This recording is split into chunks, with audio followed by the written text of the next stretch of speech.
Welcome, everyone. I'm Teresa Rodriguez, President of BayTran, and we thank you for joining us again this week for our webinar series, Connecting Our Region. Today, we're talking about the 87th Legislature, and I have here with me our Chairman, Carl Joyner, and from District 129, we have Representative Dennis Paul. So thank you all for being here. Before we get into the discussion, a couple of announcements. We just want to thank today's sponsor, the Goodman Corporation, as well as our continuing sustaining members, Harris County Transit Services and Port Houston, and our 2020 design sponsor, Binkley and Barfield. So thank you all for your support. And before we move on, we just wanted to extend our condolences first to our friends at LJA Engineering for the loss of their president, Calvin Ladner. We know he was beloved by the folks who work there and the engineering community. So our thoughts are with LJA today. Also, we just wanted to extend our condolences as well to Representative Paul, your district director, Dawn McDonald and her family for the loss of their daughter over the weekend. So we appreciate all that she does and all that she is to our community. And so we're thinking about her and certainly thinking about everybody who's close to the family right now. I appreciate it. You know, as you can imagine, her and her husband are going through just quite a shock. You know, she's only like 24 years old, so it's quite a shock to everybody. Absolutely, absolutely. Well, Representative, we thank you for being here today. I'm going to turn it over to Carl for a couple of minutes, but you know, this is the time of year where BayTran and other organizations are getting our legislative agendas in order for the next session. And as we are every year, we're concerned about what happens in transportation and infrastructure in general. So it's timely to have you on for the discussion. And Chairman, if you have a couple of words you'd like to share.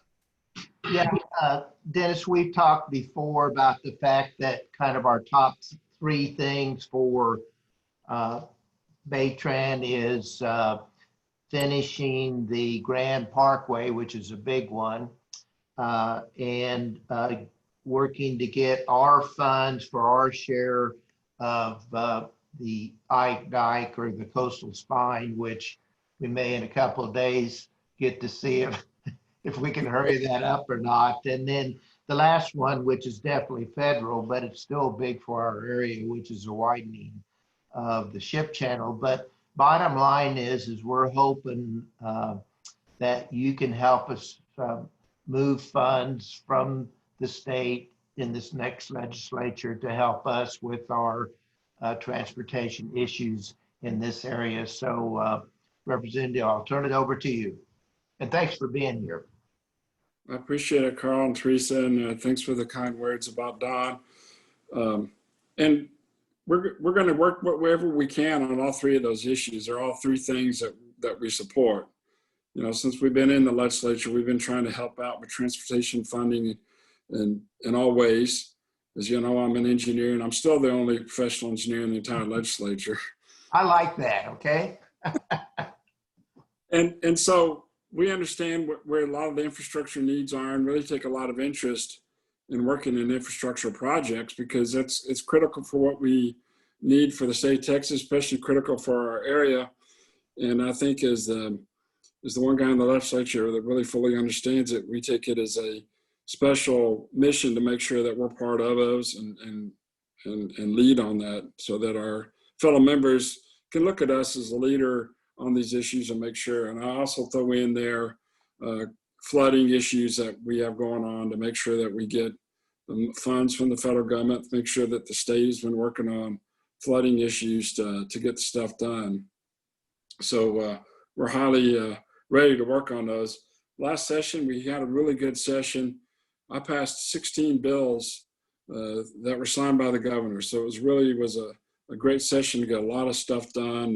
You know, all of us felt that the House had an environment where we could really work well to get things done. And so it really was a great session to get it done. And on those infrastructure needs, going back to coastal barrier, the federal government, thanks to Senator John Cornyn, we're able to get $4 billion for what they call a Sabine to Galveston coastal barrier projects, which are 3 coastal barriers that are going to be built around mainly some industrial areas, but some low-lying areas that around the state that desperately needed these money and desperately needed barrier protection. And as you just mentioned, of course, the storm coming in this week was going to show how bad we need that.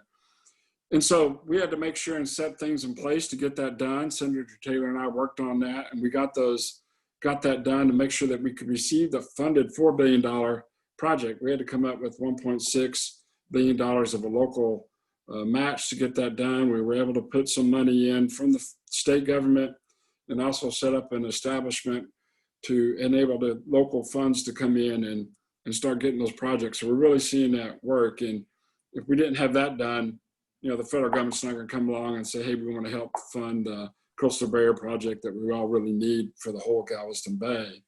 So that was critical to get done. We also did a spaceport bill to make sure that everything we need to get for the spaceport in Ellington Field is done. And we passed a municipal management bill, that House Bill 304, which was 3 sessions, in the making to get this thing finally done. And so really tried to clean up how those entities may tax people and how they govern and do it. There was a lot of situations where taxing authorities weren't even, the people on the board weren't even paying the tax. There was, appointed by the mayor of Houston. They funded all this stuff by the backs of property owners in there, and property owners didn't have a say. You couldn't really get rid of these things after they served their purpose. So we really did a good cleanup bill to make it harder to create one, make sure there's a need, make sure people paying the tax or getting the tax are in charge of paying the tax, and also getting rid of this thing when it's done. So it was really some good long sought legislation. Some of the priorities that we're going to be working on next session, number one is going to be our coastal barrier project, as y'all been mentioning. We're just fully committed to do that. And as y'all probably heard me say numerous times, that I think this project is going to be our generation's most important thing that we do going in the future. Just looking at what the founders over in Galveston did 100 years ago to build this fantastic wall that's provided so much protection for Galveston over these last 100 years, that this is going to be something that we can provide protection for the entire Galveston Bay region. It's just critical, and we're going to do whatever we can to get that done. I know Senator Taylor and myself, as well as all the reps in our area, are all totally behind doing what we have to do to get this done at the state level as well as at our federal level. I know that they are, and Senator Cornyn's been working with us greatly on this issue, as is Brian Babin and Pete Olson. So we're really hoping to make some progress on that. And again, hopefully we don't need to have a disaster here with the storm this week to show need, but hopefully they can fully get the need and get that done. Also, the budget's going to be an extremely critical session. The comptroller has come out last month and said that for the budget that we passed last cycle, we're going to be $4.6 billion short.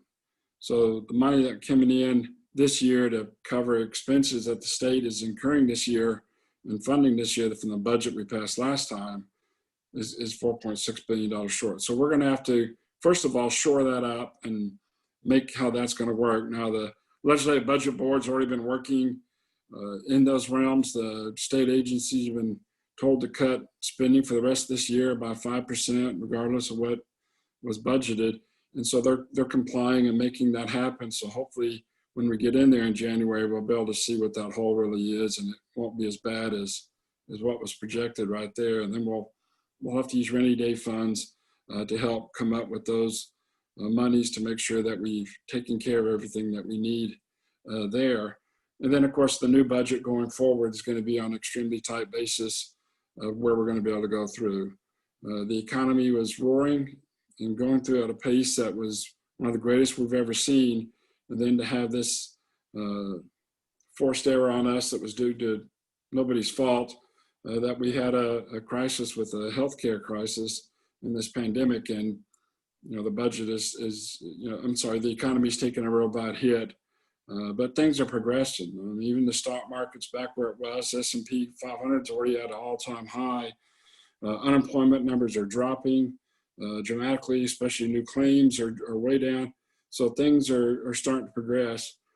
President Trump signed a executive order to help put some additional funds into unemployment, and Governor Abbott's been using that. So now there's going to have this $300 additional payment for your unemployment. So these are people that get unemployment, and then they get special unemployment on top of that, and then this additional $300. So that's going to be coming down also. So hopefully some relief for those that are suffering through this as we get through with that situation. Obviously, the COVID's also going to be a major issue. What was the response? What worked? What didn't? How do we affect that? What was the emergency powers? Is the best way to do that from locals or governor? And just progressing with how that might work, making sure that we have PPE in place and things like that were early issues that we had problems with. So I think those are going to be issues that's really going to be coming in to effect of where we're going to be. I think that's kind of some of the main things that's going to be next session. I think some of the stuff that I'm going to be working on is really going to be this coastal spine #1 project to get that done, to make sure we have it. We're going to try and protect our transportation funding as best we can. I know that's some of the issue that's with y'all. The fact that this budget shortfall was there, and the fact that there's going to be a tight budget, I can't say how the Prop 1 and Prop 7 funds are going to be used. With the economy having its problem, sales tax dollars are down, auto sales tax dollars are down, which were a big part of the Prop 7 money. So we'll just have to see how they work with that. The legislature can use some of that money going in to help. We can switch it from going transportation over to covering up our general needs if we have to. And so that might come into play. All those are dedicated funds for transportation. So it's just really going to see how that budget shortfall works out, what those things look like. And don't forget that Prop 1 money that was coming out of the funds that were going to rainy day funding are oil and gas money. And that was an area that was hit very hard, not only from the COVID, but also from a war that was going on, an economic war between Saudi Arabia and Russia that had a big play in what was going on in our oil prices. As you know, there was one point that was down to negative $32 a barrel or something. So I know that was a very short period, but it is back up around $42, $43 a barrel, where I think when we wrote our budget, again, this was from a budget estimate that was almost 3 years ago, it was at $65 a barrel. So, and that's the money that funds a lot of what goes on in the state, as well, especially what goes on in the rainy day fund, enhanced Prop 1 funds going into transportation. So we'll have to see how they might go through and see where it is. As far as additional direct funding for transportation, I don't think there's going to be much chance of that this year. I think, again, everything's going to be a budget tightening and controlling your budget, and hopefully agencies will be cutting some as they can. So it's going to be a tight session. Also, the other big 800-pound gorilla in the room is going to be redistricting. We're going to be required to do redistricting. The federal government may or may not delay some of those information coming to us. We don't know if we get 3 or 4, or, the way the count has been going. I mean, they said Texas might even lose a congressman. As you well know, that the growth in Texas has been immense, and that would be a disaster. So it's just a way of making sure that everybody gets counted. So everybody, please tell them to get on the census and sign up. We want to count everybody as we can, so that Texas makes sure that we get our fair share of representation up in Washington. So I'm flying through here real quick. I could ramble for hours, but I wanted to make sure and hit some of the highlights and leave a little bit of chance for some questions. We'd be glad to take any questions anybody had about what's coming up. Right. Well, you actually hit a lot of the questions that we were going to be asking. So thank you for putting that thought into that. But going back to the transportation funding issues, what will the appetite be? If we're talking about diverting funds from transportation, I mean, wouldn't this be a right time to maybe consider new sources of funding? Particularly with the motor fuels tax, where 25% of the motor fuels tax goes to education. For shortfalls there, I mean, maybe there's a balance where we can look at new, sources by indexing the store. I mean, do you think the legislature will be open to any of that dialogue next year? I don't think so. In some sense, I mean, obviously the fact that the reindexing might be something looked, or making sure the full dedication of the funds goes the way it's supposed to. Since I've been in the legislature for the last 3 sessions, we've made extraneous side, especially on the House side, to make sure those dedicated funds get dedicated where they're supposed to go. And in 2014, there was tons of stuff that was just siphoned off going into general funds and all that. All that's been cleaned up. All that's been created and fixed. I think there could still be some going to education for that fund, but most all this other stuff has been really cleaned up and redirected to where it's supposed to go. And so, that may be a way to continue to help that, knowing that maybe some of these other sources might be there. And look, if things pick up, the economy picks up, Prop 1 money and Prop 7 money will still go where they are. I'm just trying to be cautious in the big picture of where we're going to be with those funds, if we might have to use them to cover some shortfall from last year's budget, which is what we passed on the supplemental budget, or going forward over the next 2 years to get that done. As far as the rest of your legislative priorities that Carl mentioned earlier on, whatever we can do to help with the Port of Houston and the traffic situation there, getting the dredging done, the state will be there to help wherever we can to help out with what those are. Beltway 8, the Grand Parkway, getting those done. And I think Carl and I've talked about this before too.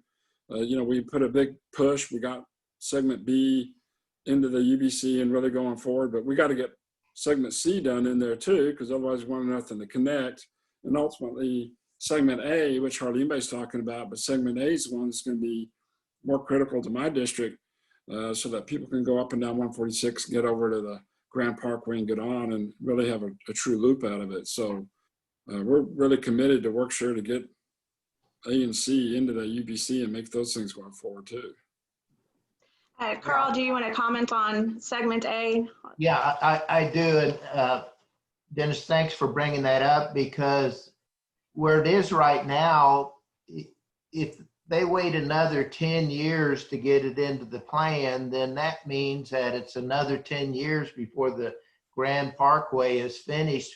We need to get all those segments in and be working on them at the same time. 146, which is the east side of the Grand Parkway, probably will be down in about 7 years to where it could tie in.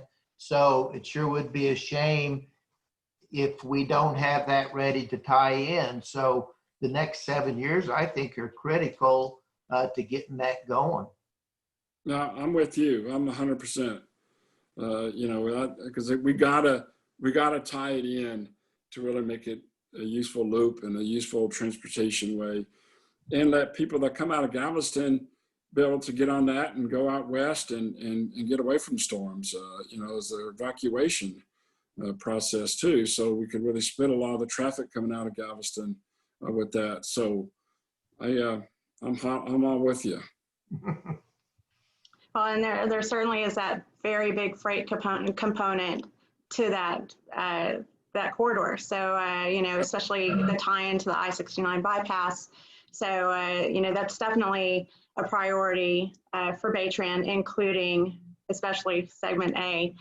Now, can you talk a little bit specifically about your district and how it's been impacted by COVID and some of the resources that the state and that your district have offered, like the small business assistance and testing specific to your district?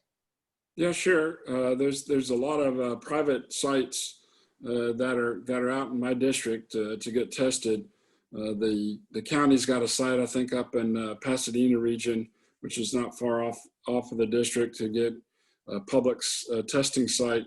But there's many a private location where you can get tested here and get it done. So we got the testing. We are getting hit pretty hard with it, including my zip code where I live, has been pretty bad.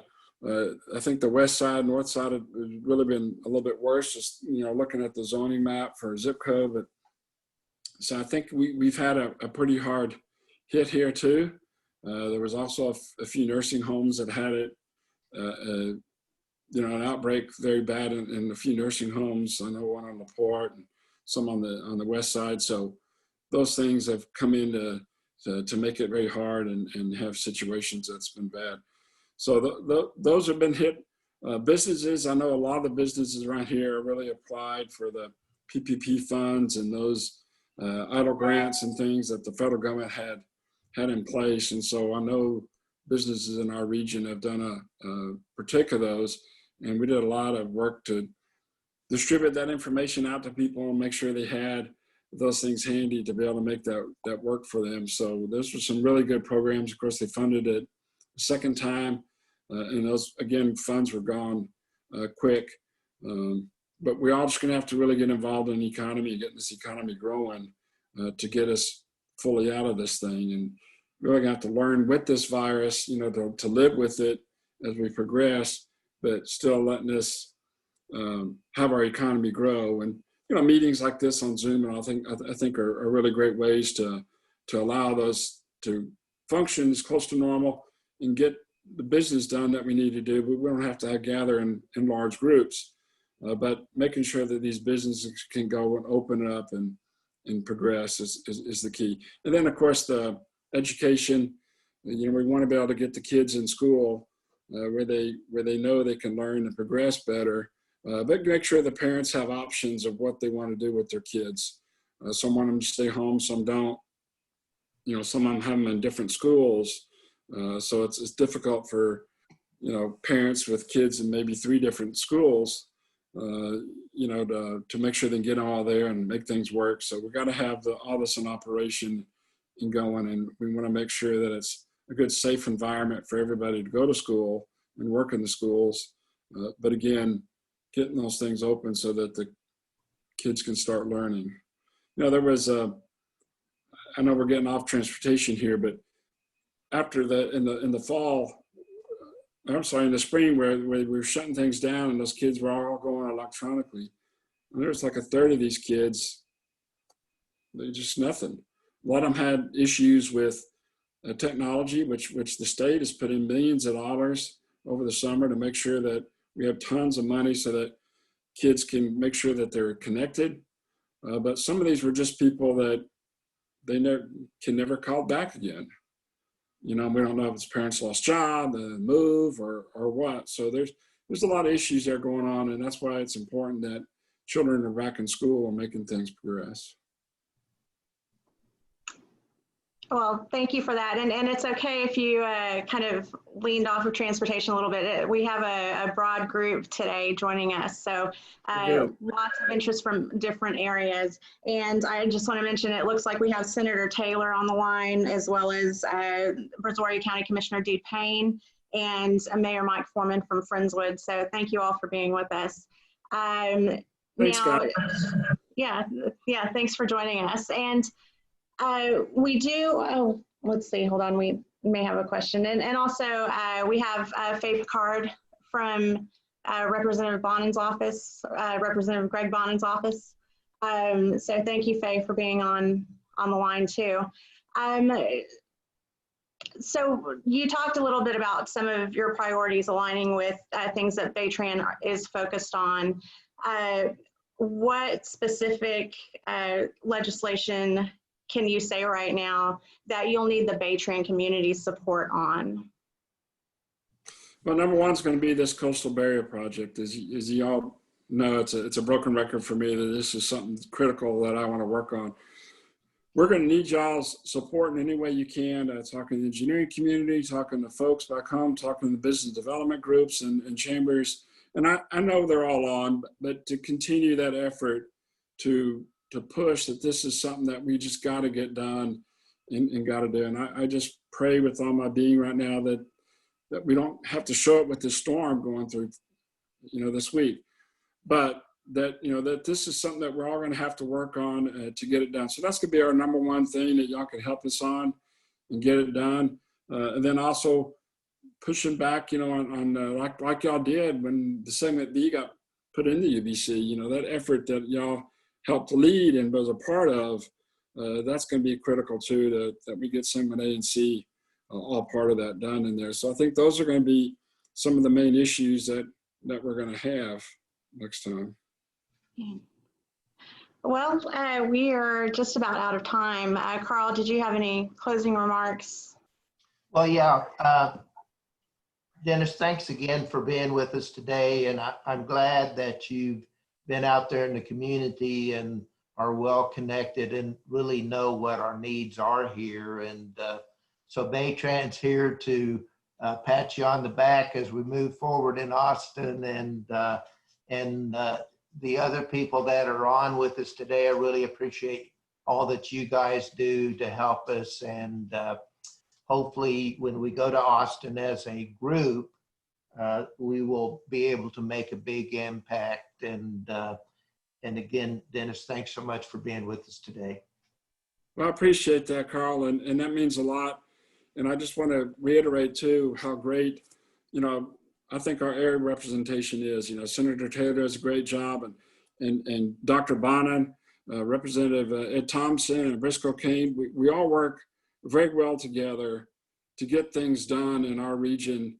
We meet frequently and talk about what's going to be done, and we really take it as a regional effort to make sure we get the things done for our region that we know need to get done. So we appreciate all that y'all do. Well, thank you again, Representative, and thank you, Carl, for joining us today, and to all of our attendees. One more thanks to the Goodman Corporation for our sponsorship today, and we will see everybody soon. Thank you all, and stay safe.